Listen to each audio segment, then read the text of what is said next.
All right, everybody. So, welcome to another Hidden Cup for Qualifiers Slam versus JackK.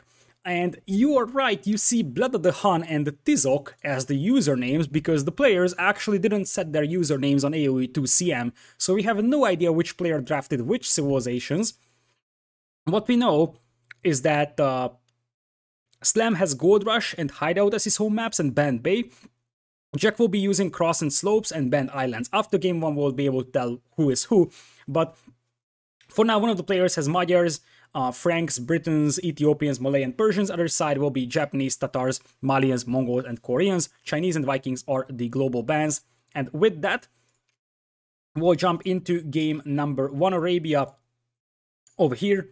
So, according to Flow, Bleda is actually Slam. So, let's see what we got over here. We will have JackK playing as Malians in red, and the right side is going to be Slamboy as Britons in blue. So the reason why I think that this is an interesting match and series is because JackK is a pretty well-known Polish player. He's decent overall. He has mostly played in smaller to medium-sized tournaments with moderate success. Whereas Slam, if you just look at rated games, he's a much better player. But one thing that was always discussed in regards to Slam in recent memory is that Slam has had some rough moments in tournaments. So tournament Slam is usually different from regular Slam, and I will also have to apologize for a moment. We'll have to stop with this. The reason why is because those of you on YouTube may not notice, but I'm using Capture Rage to cast, and Capture Rage does have a memory leak issue currently, and since I've been doing this for 6.5 hours today, that memory leak started going really big, and it has eaten up 20 gigabytes out of my 24 RAM, so this is why we're seeing minor lag spikes. Technical difficulties will be solved in a couple of moments, so fear not, we are back in the game, so that's all that I needed to do. But yeah, I think that they actually fixed the memory leak issue, but yeah, these micro lag spikes are partially caused by memory leak in Capture Rage. So, with that, we're gonna have a Slam on the right side in blue.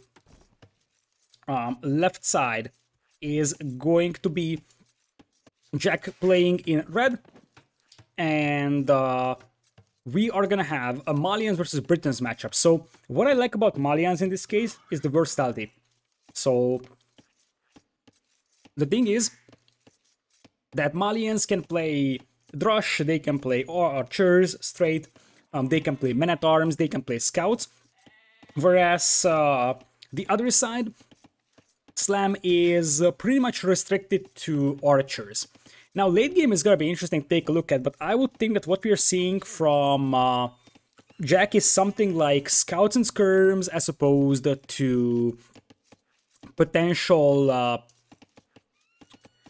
either Men-at-Arms Archers or Drush Archers. We'll actually speed through Dark Age so we catch up with the live series.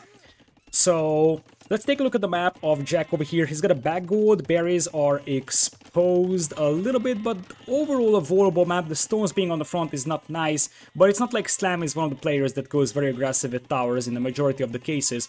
So at the end of the day, it's probably not going to hurt that much. It looks like we'll have a post-mill Drush over here by JackK, whereas Slam is already bringing in the militias, which means that I need to slow down the game in case something happens.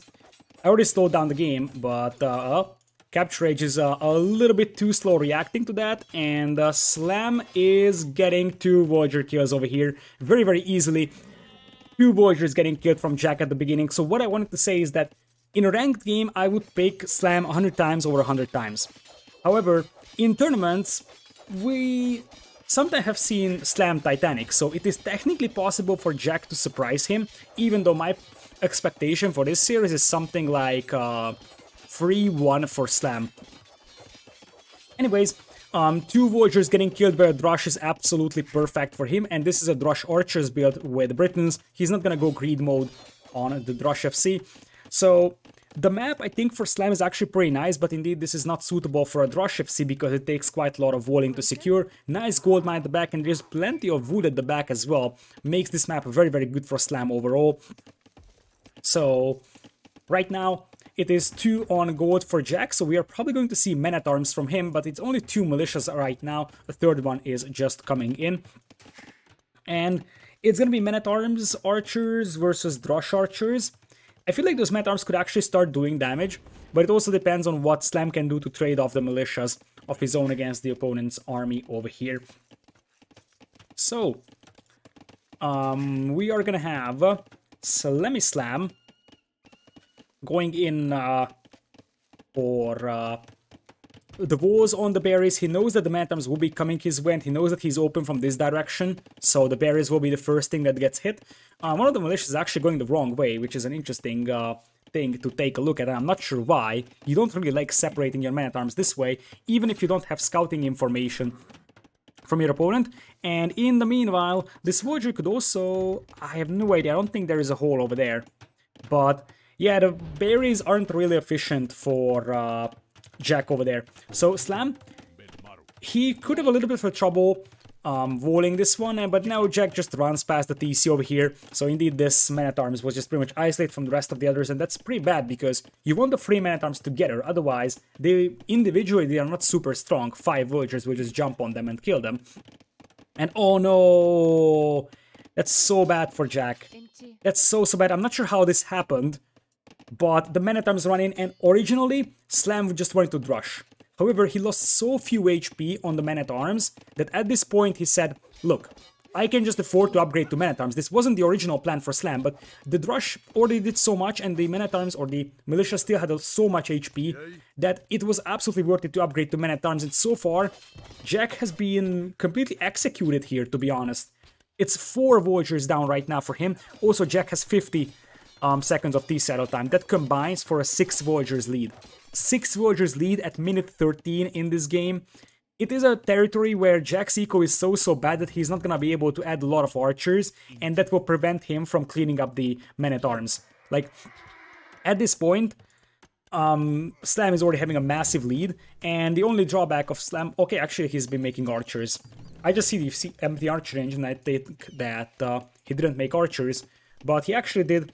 He also has faster working archer ranges, which helps quite a bit when it comes to just outnumbering your opponent in archer numbers. Finally loses the men-at-arms, but the value that he has gotten out of that is insane. 4 villagers killed, and also, overall, a lot of idle time has won the opponent's TC.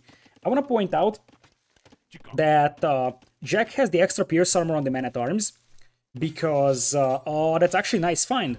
That's a very nice find. Slam loses 1 villager. So, the extra pierce armor of Malians will help immensely when it comes to just dealing with the early archers, but Slam is already coming in with archers. He's got fletching. His opponent doesn't even have a blacksmith right now, and even more importantly, it looks like Jack is going to start sending his archers forward, so does Slam.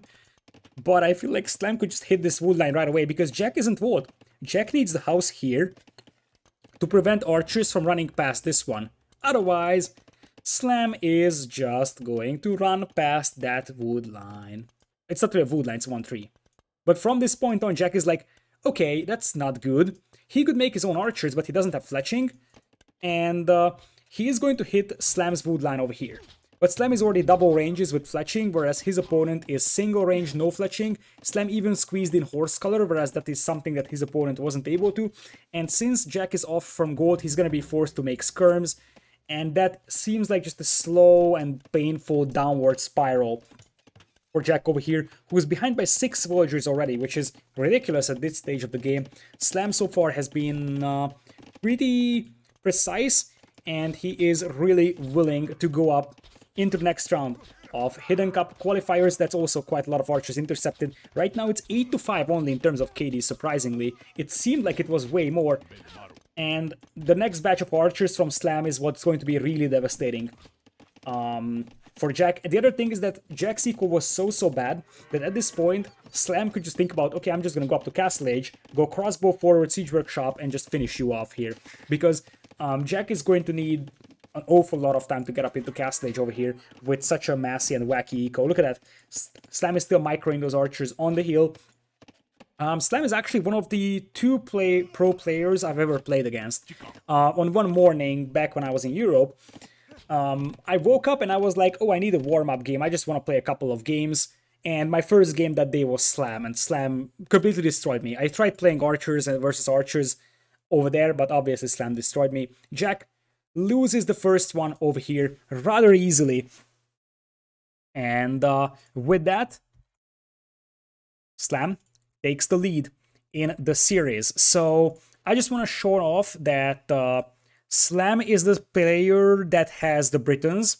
So Bleda is Slam over here on this one, and Tizok is Jack. I don't know why they haven't set up a name for themselves on AoEs or AoE 2CM. You can tell that they aren't really using this site frequently, because if they used it frequently, they would have a name set up.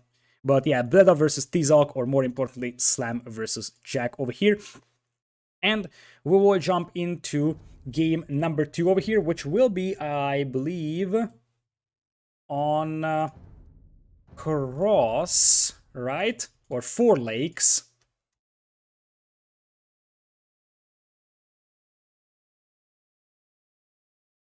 Slam.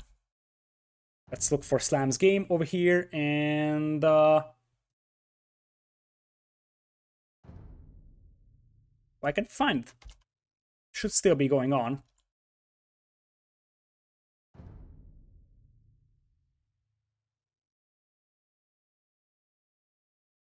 It may have ended by now. In that case, I need to look up the recorded game. Give me a moment, and we will figure out if the second game is something that we're going to cast from recorded game or live. Bleda is Slam's name from previous Hidden Cup. He never changed it. Interesting. It's still on. Okay, in that case, Definitive Edition is just not willing to help me out in this situation. Jack.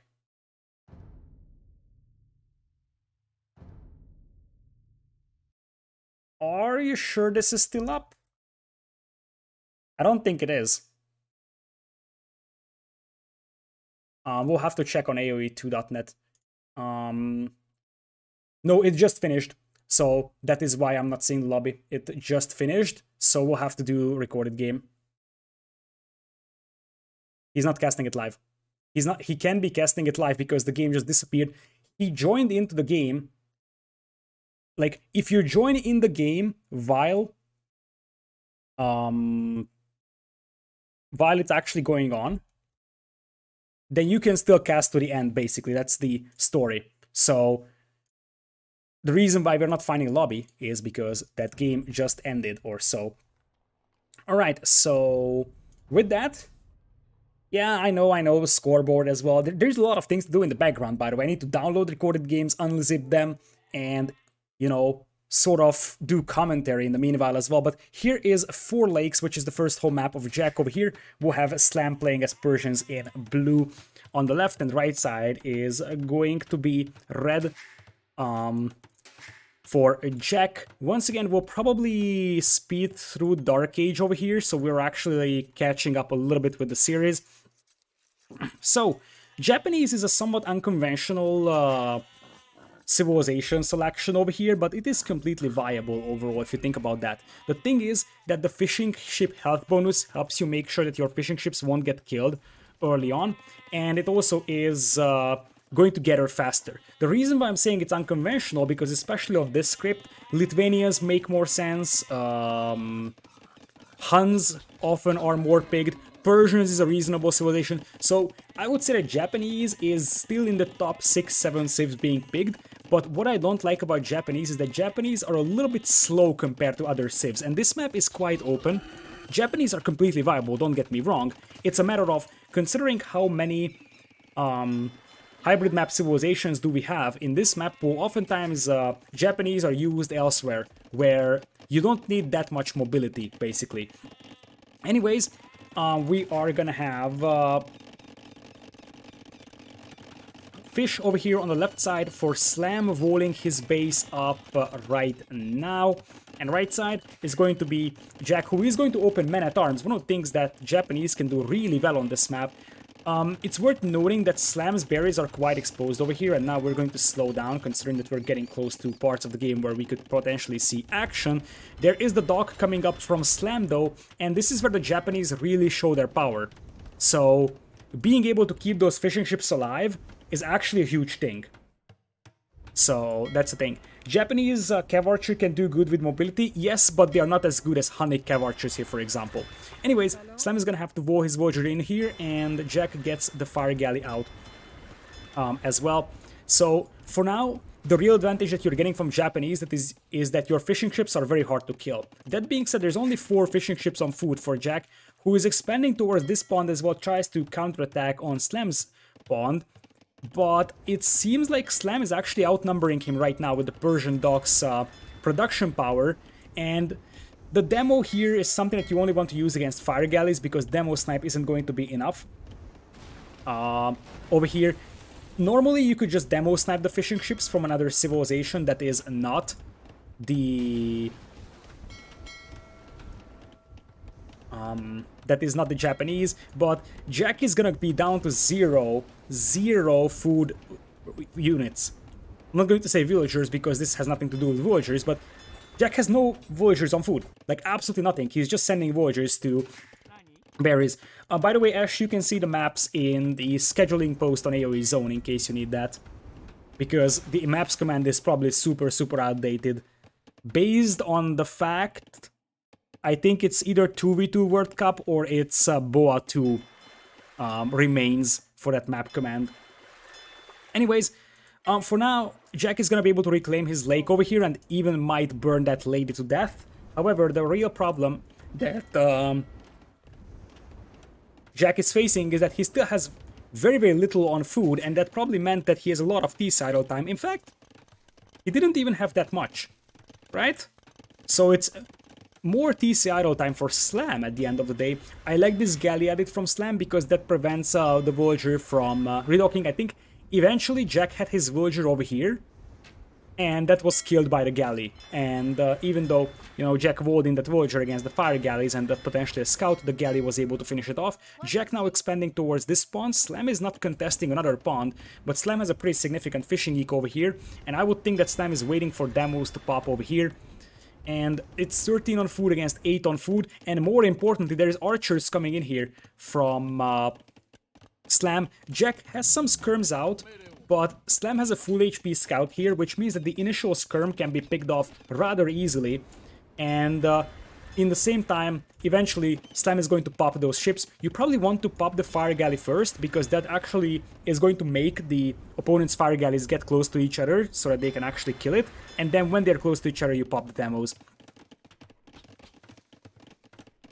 Anyways, we are gonna have this dock being cleaned up over here, and the other side it's gonna be here come the demos, and indeed most of them are being sunk, and that is going to be good enough for Slam to clean this one up. There is one 1 HP fire fishing ship over here from Jack, and it looks like he's gonna go for full skirmisher defense. A lot of TC idle time that's coming in for him now because his food eco isn't going to be great. Eventually he's getting fishing eco set up over here, and he's probably sending a Voyager this direction as well, so he wants those pawns. But at this point Slam is controlling at least 2 pawns on this map, and Slam is going for a dock elsewhere as well. One villager buys the dust from Jack over here, making it a 5-0 villager kill death ratio in the favor of our Canadian. And the next step is Slam capitalizing on the much stronger eco that he has currently. Remember, he also has Persians, so he's also making villagers faster. He's going to be able to get up to Castle Age pretty fast, get a couple of knights out, and potentially forward Siege Workshop, and maybe even finish the game with that. Villager over here could actually lose its life. There is a one very low HP villager over here that could be killed very easily. Other side, The dock is still up over here for Jack, but he's just getting one fire galley out, so it's not going to be enough. Against that one, Slam is getting double docks over here, going for fire galleys immediately, so Jack's fishing eco is going to be exposed there as well. And these archers moving in, and look at Slam's multitasking. He's actually dragging away the skirms with this with this army over here, and the other army moves in on the back. Once again, surgical precision from Slam over here, I have to say. I expected a little closer series, but so far, Slam is stomping here. This is not even remotely close, and this series has been going on for less than 40 minutes. So, at the end of the day, we might see something like 3-0 in just, you know, 1 hour or so, which would be a disappointment, to be honest. Anyways, we are gonna have Jack controlling the southern lake over here. On the north, Slam is pushing Jack's fishing eco, but more importantly, Slam is on the way to Castle Age. And that is the real problem that they are facing, or well, what Jack is facing over here. And I wouldn't even be surprised to see Jack tapping out upon seeing Slam being in Castle Age. Because it doesn't seem like Jack has any land army to defend with. He's got 7 skirms, but Slam is already making the stable. And the thing is that Persian Knights even deal extra damage against archers, so it's going to be very, very easy to kill. I think that bonus also applies to skirms, so the Persian Knights would just evaporate those skirms. Even if it wasn't Persian Knights, they would be able to destroy them very easily. And since Jack's base is wide open from basically every angle, so hole here, villagers here, many, many angles of attack possible for Slam with Knights, just half a minute away from Castle Age, and we could see Slam getting the Knights out and potentially Jack calling the GG, because right now it seems like Jack is going to have 1 pawn on the south with 3 fishing ships. The other 3 pawns will be in the hands of Slam, who's having an 8 villagers lead plus Castle Age advantage as well. And indeed, as Slam reaches Castle Age, Jack taps out. It's very, very, very clean from Slam so far, let's say this. Alright, in order to be able to catch up with the series, I'm just going to say that we should be going into the next game right away. There isn't really much to discuss about this game, to be honest, because this was basically a stomp. Slam did everything better at the end of the day, so both players were going for archers, and both players were going for the pawns, but Slam basically did everything better at the end of the day, and that yields another win for him. And the final game of this series, if Slam wins, would be on slopes. And we have an interesting civ selection here for Slam: Ethiopians. Not a civ that I expected on what is basically a traditional scouts map, I would say. We have seen more and more archers being played here, but Ethiopians is definitely one of the more surprising choices. Considering how one-sided the first 2 games were, it is possible that Slam is just not trying to reveal any strategies of his. So maybe he is using Ethiopians here because he knows that he has the upper hand, that he just wants to make sure that he doesn't reveal any strategies to his future opponents. But anyways, we're going to have Ethiopians for Slam and Tatars for Jack. Tatar heal advantage could be big, and I believe that we will be live with this game in a couple of seconds, so that's going to be what we aim for. Anyways, for now it seems like Jack is going to establish his villagers on the outside, going for shore fishing. Jack, however, loses the scout to the TC, and it hurts really badly because he has no idea what Slam is planning. And it looks like Slam is actually planning on what could be potentially a Drush or a Man-at-Arms play, more likely. And the Ethiopians are actually pretty good with Man-at-Arms play. Now I'm going to slow down things, so we'll be able to see the Men-at-Arms slowly marching across the map. And many times we have seen Men-at-Arms plays on this map because of how exposed the fish is over here. And that's exactly what we are going to see from Slam over here. Once again, we have the bugged Capture Age overlay over here. You see that Jack is already going up to Castle Age, yet it still shows 0 seconds on Loom. I'm not sure what's causing that, but Capture Age guys will fix that in the future, I assume. So, with that being said, quick walls will be needed, but these are still Dark Age walls, and that means that the mana terms will be able to get through that very, very easily. But even if that's not the case, you can actually bash that mail down very fast. And the problem that Jack is facing right now is he's just going to casually walk out here. I don't think that Slam knew that there is actually an opening there, because otherwise he would have moved in. And it's mana terms already. Oh boy. Oh boy. Oh boy. Why do I have a feeling that this is gonna be a very, very fast game as well? Because currently it seems like Slam is just absolutely mopping the floor with Jack in what is one of the most one-sided qualifiers so far. Like, Slam doesn't even have to try. The first batch of military units he's sending in, if it's Drush, then the Drush kills 3 villagers on Jack. If it's Men-at-Arms, the Men-at-Arms do that. And, oh, that's even open SFL. I feel like we're actually getting close to another GG over here, and here it is. There was no GG typed over here, but well, it might have been GG typed because it was live game. This was a nice and majestic 50 minutes qualifier played by Slam over here, 3-0, in what is pretty much a stomp. I would say the YouTube video out of this is probably gonna look something like 30 minutes and everybody's gonna be like, what is this? Yeah, Slam pretty much speedrun the qualifiers right now. I feel bad for Jack.